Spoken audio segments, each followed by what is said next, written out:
4 line হ'ব ডিফুৰ পৰা ধনচুৰি ক্ৰছিং আৰু ডিমাপুৰলৈকে 4 লাইন পাব বুলি আমাৰ MLA ছাৰ বিদা সিং ইংলেং ডাঙৰীয়াই কয়।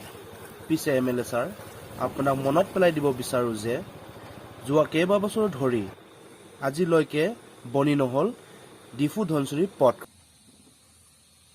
তাৰ কাৰণে কি বেয়া হৈছে নেকি? কেইবাটাও চৰকাৰ সলনি হ'ল, কেইবাটাও নেতা আহি গ'ল। পথখিনি আমাৰ চৰকাৰে নিৰ্মাণ কৰি তুলিব বুলি প্ৰতিশ্ৰুতি দি আজিলৈকেও বনাই নহ'ল ডিফু ধনচুৰি পথসমূহ।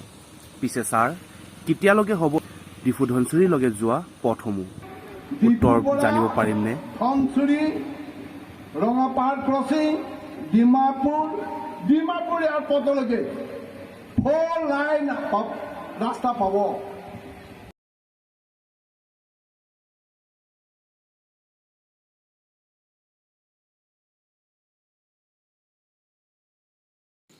ডিফুৰ পৰা অজিত গগৈ প্ৰতিবেদন 365 নিউজ ইণ্ডিয়া।